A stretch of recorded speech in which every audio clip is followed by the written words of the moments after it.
Today we will be talking about pollination. Now, pollination is the transfer of a mature pollen grain from the anther to the stigma of the same flower or different flower, or the same plant or different plant, by the help of agent.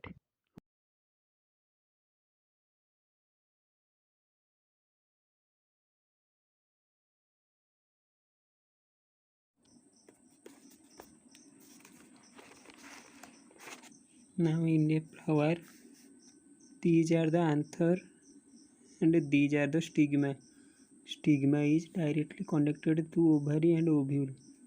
So pollination is defined as transfer of flower from the anther to the stigma of the same flower or any different flower.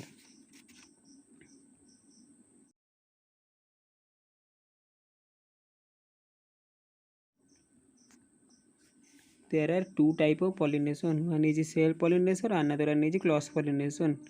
Now, what is self pollination?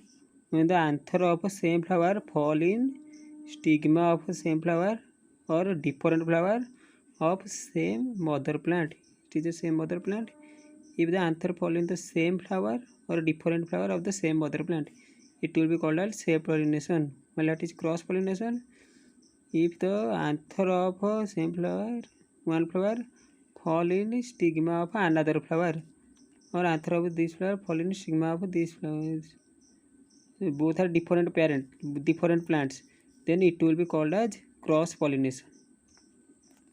Now let's talk about merit of self pollination. And this is process is well secure, so the flower do not have to depend on external agent for pollination.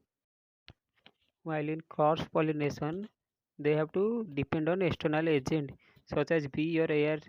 Because cross pollination happening in only one plant, so they do not have to depend on any bee or air. In pollination, flower produce a bright fragrance or they have to show color so that bee get attracted to it. But in self pollination, there is no need of any such thing.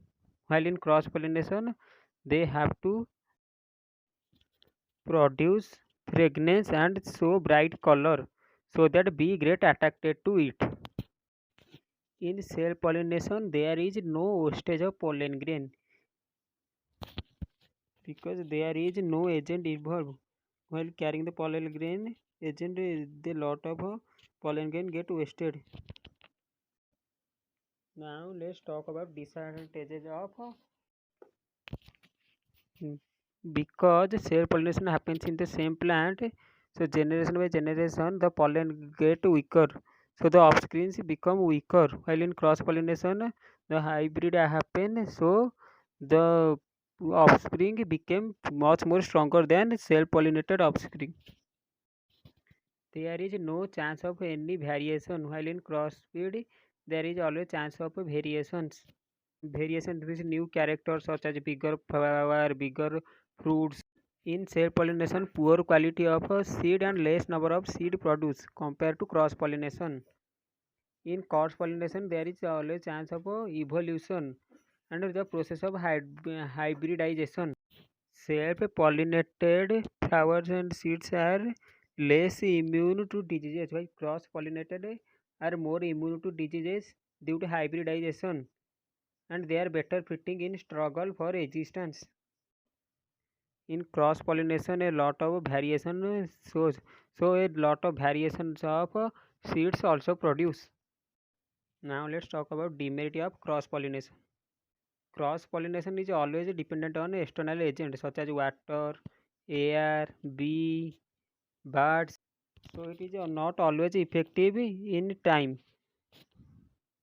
Also, flower have to use a lot of energy to producing nectar, bright color, pleasant fragrance, and etc. As I said before, there is a lot of waste of pollen also happen. If you like the video, please subscribe to my channel and check my other videos.